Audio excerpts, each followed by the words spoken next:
It's cool. It's cool. Okay. Production Regardless, value, right? Production a remarkable tournament we've got tonight. Physical rewards from Red Hook, officially sanctioned with this incredible format.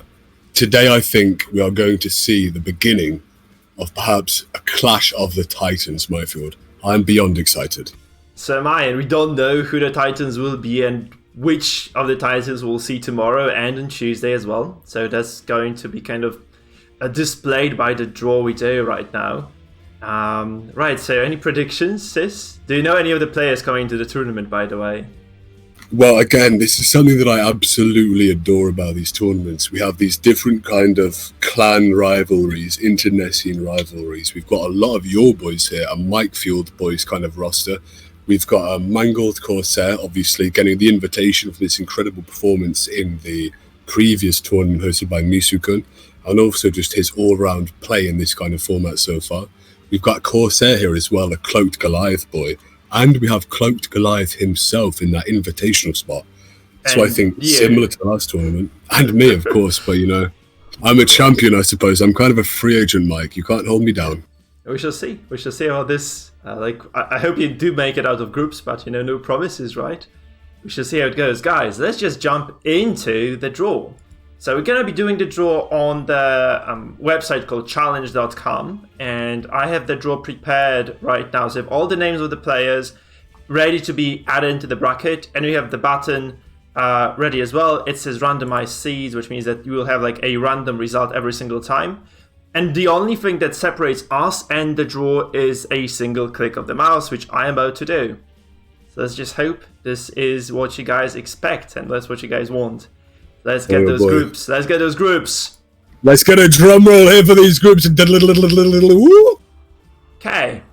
So, we have a couple of matchups here. Those are two groups, by the way, guys. So you'll see them on 2 different days. So the top part of the bracket here is going to be the group number 1 that we'll see tomorrow.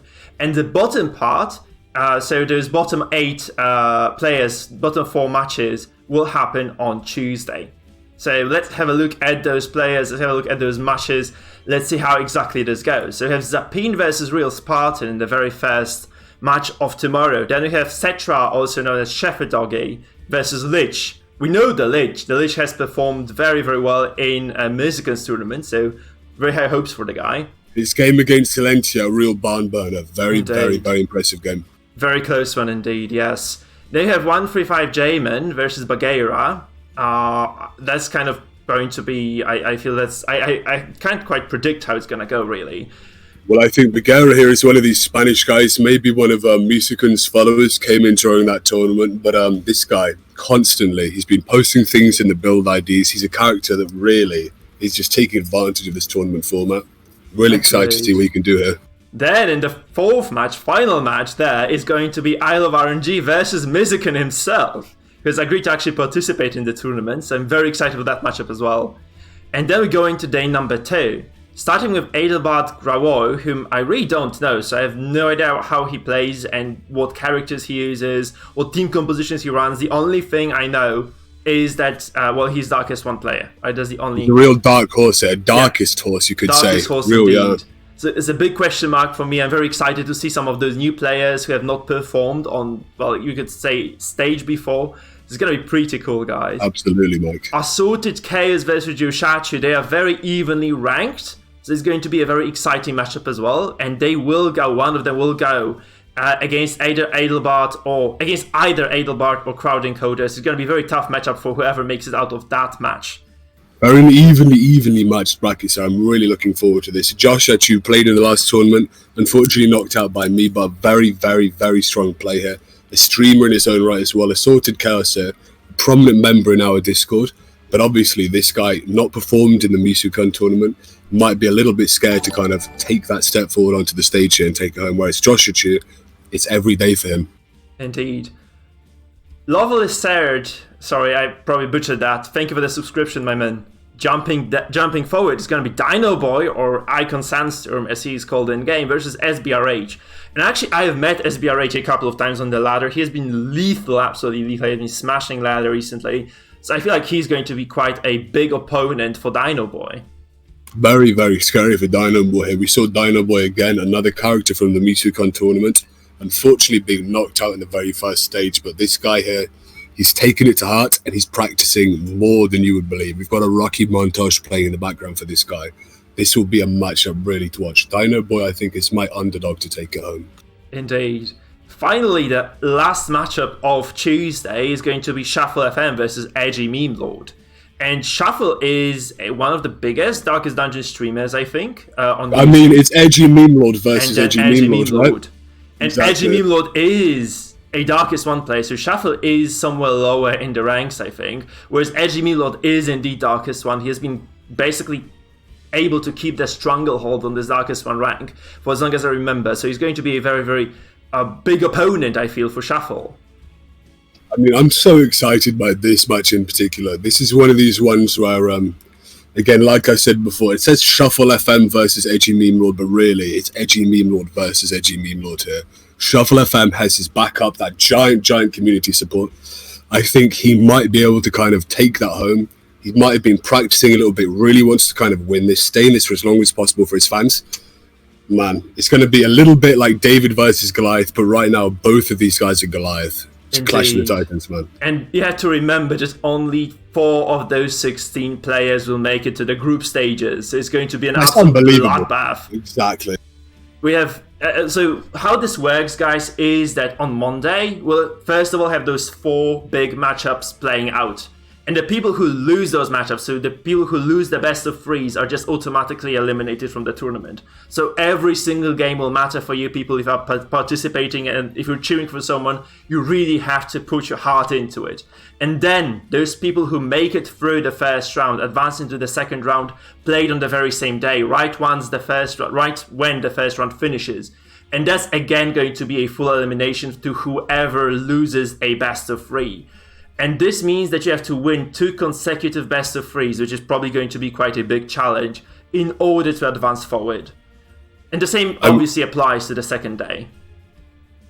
This format in particular, I think, makes it so much fun and fairer for the teams, because it's not like you can have an unfortunate team and queue into someone that just kind of counters your comp. We have a ban phase and 3 different decks to play with, or comps if you're teams. So I think really... this will be all about skill, how you can maneuver, because you're allowed to change the positions of your characters, your trinkets, and your skills. So really, I think we might see the people who take that time in between games to really think hard might just bring it home there. Really, really interesting to see this. Yeah, guys, I brought like an example of a draft phase so that you guys know what to expect tomorrow and, moving on from there. So the first thing that happens in the draft phase is that both players message me as the referee as to which composition of their opponent they'd like to ban. This is just an example, so obviously this is not a real matchup, but that's how it goes. So for instance, 135 Jaymen decides that he doesn't like Stress 1 composition from Isle of RNG, so that comp is eliminated. And Isle of RNG dislikes the composition called the Howlers by... oh shit, sorry, that's not how it's supposed to go. I just want to get one of those here. So yeah. Isle of RNG dislikes the Howlers, so he eliminates that composition as well. This means we are left with only 3 teams, and the players are free to pick either one of those 3 teams for each of those matchups.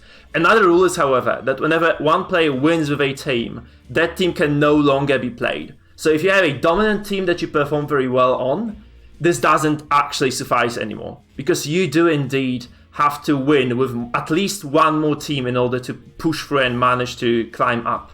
If you do lose with a team, however, you can reuse it as long as your heart desires. So for instance, in this case, I can move this. So let's imagine 135 Jaymen wins with the old gold, and this means that he can no longer play with that team. In the second matchup, we have, let's say, Isle of RNG winning with damage 1, and this means there are only 2 teams that can face one another in this final match of that series. Right, so that's how it goes, guys. And this means that we'll have a lot of variety, we'll have a lot of different matchups, we'll have a lot of predictions that come into play, maybe some mind games as well. I'm super thrilled for this, because you can really mind game your opponent into hell. If you lose with a team, nothing stops you from using it again, because you might know that right now this team might indeed perform better. So it's quite an exciting open book for every single matchup of every single day. Go ahead, sis, take it away. So this, I didn't want to interrupt you, but I'm so excited. This is one of, I think, the most kind of pressing and important things about this. We're almost playing a game of poker inside Darkest Dungeon here, because if we have 3 teams each, you can try to rock, paper, scissors your opponent. You can think, you know what, maybe he will lead with his most strong team. I've got this stress control team that might just counter that if I pick that. But also in that same vein, let's say you're 2 teams down. You need to get that 1 more win in the finals. You know exactly what your opponent is going to be playing if you are facing him. So you have all the chance in the world to get those wins in, yeah? Yes, this is just, and especially with that variety of the trinkets and skills, I mean, boy oh boy, we're really going to see here the people who know Darkest Dungeon inside out are going to take it home. And I think this is the most important thing here. We've got enough games and enough variations that RNG, really, it will only play as much role as it needs to in determining the victor. I think skill is going to take it home here. Yes, I agree with you. And you know what's cool? If you end up in a best of 5, so if you get to the semifinals or the finals themselves, you actually play a best of 5, which means that you will have to win with every single unbanned composition. So the higher you get, the more powerful composition you have to bring to the table and the more mastery it requires from you, because you can no longer have that filler comp that you might or might not play. You have to win with every single one of them. And that's just absolutely insane. So that final matchup of a best of 5 is just going to be quite brutal as well, because both players will know exactly, if we get to, if the players both go 2-2, right? So in that case, they both will know exactly what they'll be facing, and they'll have a lot of grounds to prepare for the final match.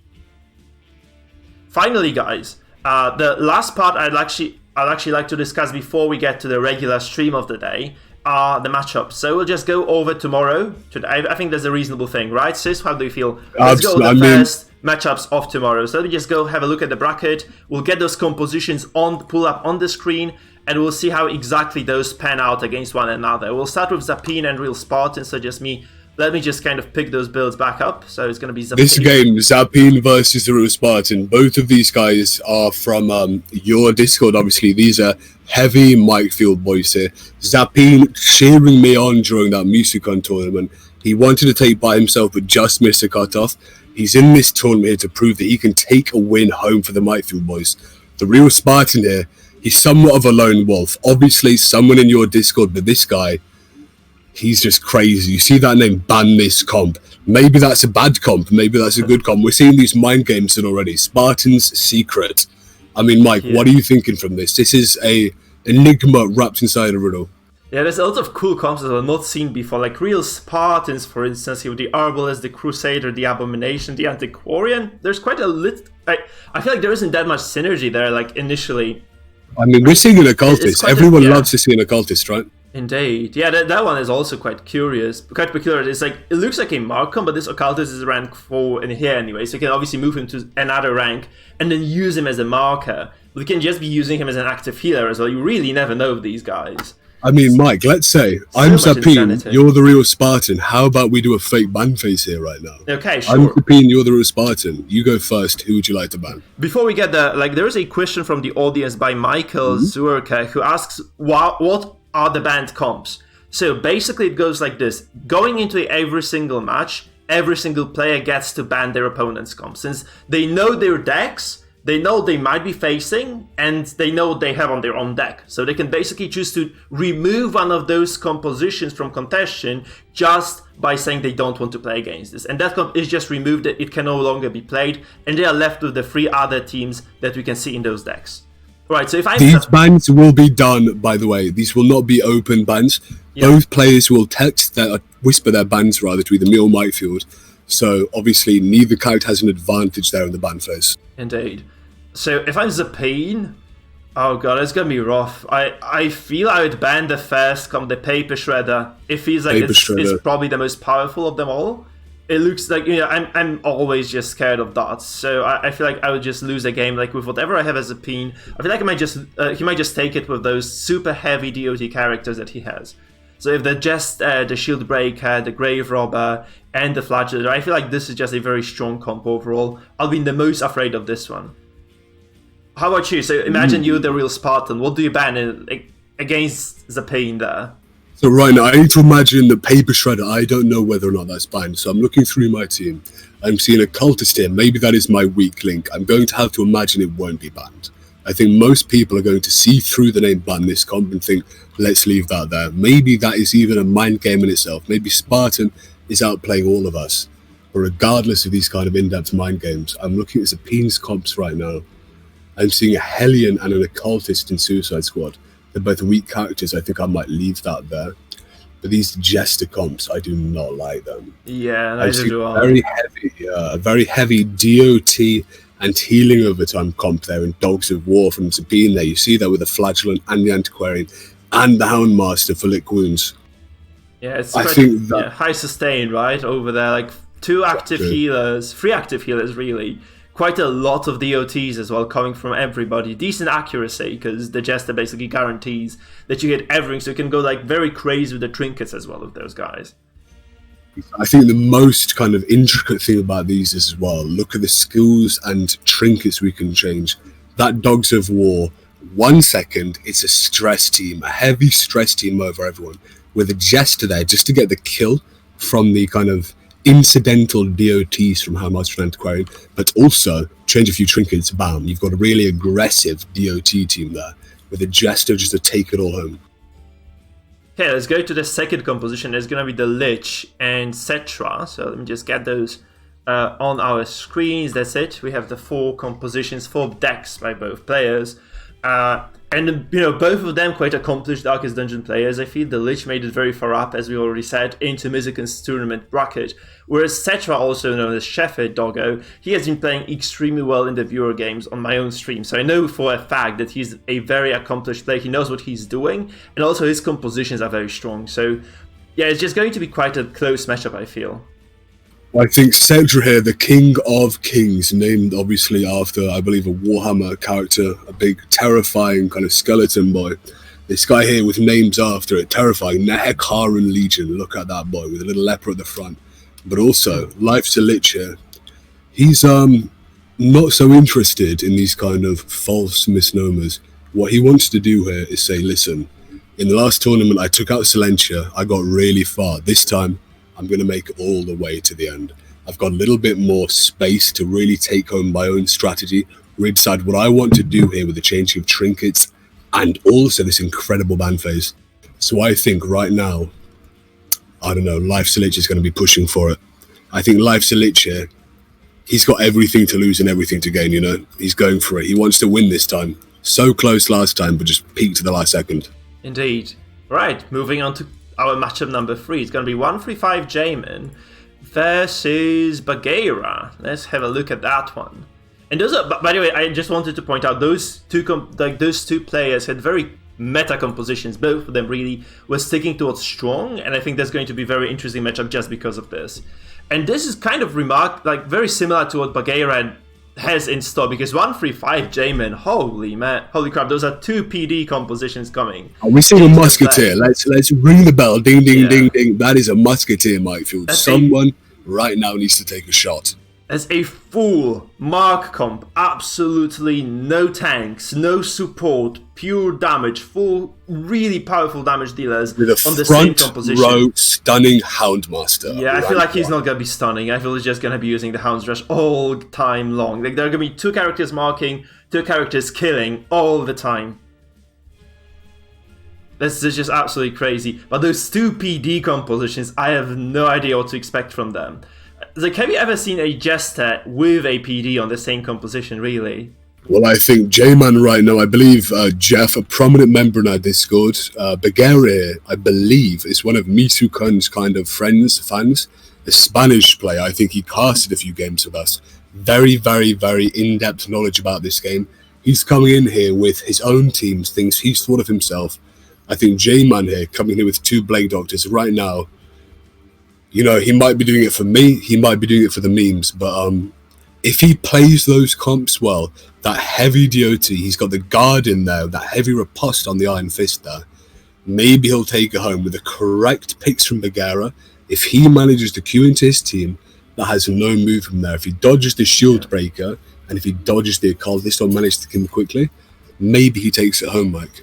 Yeah, you have to be careful with those pulls and pushes, though, that Baguera has on his squad, right? So you might actually want to ban one of those if you're 135 Jaymen. Obviously, no pressure on the man. He probably knows what he's doing since he brought 2 PDs to the table. So I'm just very curious what comes out of this one. So let's go to the final matchup of tomorrow, which is Isle of RNG and Mizuken. So let me just go and get the changes done. So there was no way for me to prepare beforehand, guys, so that's how it has to be, actually, just because I had no way of I didn't know the roles, I didn't know the outcomes of the draw before the draw alone, so it's just why I'm doing this on the spot. So we have Isle of RNG on the right then, and it's gonna be Mizuken. Let's see what Mizuken has there for us. So Mizuken has brought to the table... I'm looking forward to this. Mizuken here. As well. Host of the last tournament. There we look at that. PD and Hellion in the same team. With and Occultist. Holy moly, that's insane. But really, when you look at Isle of RNG's compositions, is there anything that really deals with that PD? There's very little movement outside of those abominations, right? So maybe, just maybe, Mizuken is just going to be fine with that final comp. I'm really excited for this matchup here. I think we're going to see that Plague Doctor family maybe even banned. If I'm Isle of RNG, I'd be pretty scared of that. Have you ever been scared of a Plague Doctor before? Oh yeah, if you have a composition... That's why I adore this tournament setting. Yeah. If you have a composition that has no choice but leave this PD unchecked for the duration of the fight, it spells serious trouble for you. And this just means that this PD is just going to constantly dish out huge amounts of stress damage. I feel this is a stress comp, right? So... And also accuracy debuffs, right? So it's just going to be absolutely vital for Isle of RNG to find a way to eliminate this PD. And there's only one comp that can do this. We have the damage to comp by Isle of RNG there with this BH there that can pull the PD, right? So we might just see a ban coming from Mizuken against this. Or maybe he just believes this is, this comp is just something he threw there for fun and he feels like he's just not ever going to play this. But it's a threat, right? It's a threat that you just always have to consider. Well, I think really, this Mizuken family thing, this is another great thing about the fact you can change skills and trinkets. We initially thought it's a stress comp. It could be a DOT comp, right? We've got a Hellion, we've got a Riposte and a Guard there on the Man at Arms for the Occultist. I mean, you never really know. This is another great part about these mind games. Yeah, you can always move those characters around. The setup you see there might not be the final setup those guys will be using. So they might just move the Hellion to the back row. Suddenly you have quite a potent DOT comp on our hands, right? That's another thing that you just have to always keep in mind when you go into matches. Those character positions can change. They are not permanent, they're not fixed. You can move them any way you want. You can change the trinkets, and there are quite a few of those flex compositions that can be played in a multitude of different ways, right? Absolutely. I mean, I think this is kind of the essence of Darkest Dungeon, Butcher Circus right now. We're at the point where people know characters almost inside and out. They have a deep synergy for them. They know what works together. If not kind of overtly, then they know it nascently. They kind of have a feel for it. And I think really this ability for the most skilled players, the people with the most time involved, time input, will really be able to change things around and just really take their opponent off guard. If the opponent tries to mind read them, bam. Listen, I'm playing a DOT comp. I'm sorry, you're dead. Your Crusader stress heal does nothing, Yeah, agreed. Guys, so this is gonna be it for today's draw. This is only a draw day Chioma, by the way. If you guys have any questions about the rules, I recommend that you guys first of all watch the video that I posted that basically explains every single rule there is that you might want to know. And if you guys are interested, I invite you to come and watch tomorrow at 7 PM CST. And I'll be there from the very get-go. We'll start with a short introduction of the players and we'll go right into the matches. The tournament day should take about 3 to 4 hours, so you have to be just prepared for that. You can obviously come and go anytime you want. We'll be updating the bracket live, I think, as far as we can anyway. And that's going to be it for the qualifier. Do you have any other closing words, Sis? Well, I mean, everybody watching right now, I think this will be a unique, once-in-a-lifetime opportunity to see some really, really good players play Butcher Circus at a level that you didn't think was possible in a format that is so competitive that it requires an immense amount of knowledge and skill about the game, the ability to change trinkets and skills on the fly. If any of you here want to watch some really high-level gameplay, have some fun, really, guys, this is probably the only time you will ever see it. Indeed. So tune in, like, subscribe, everything. Mikefield is the guy. Thank you, sis. Another important note, however, because I have not said this before.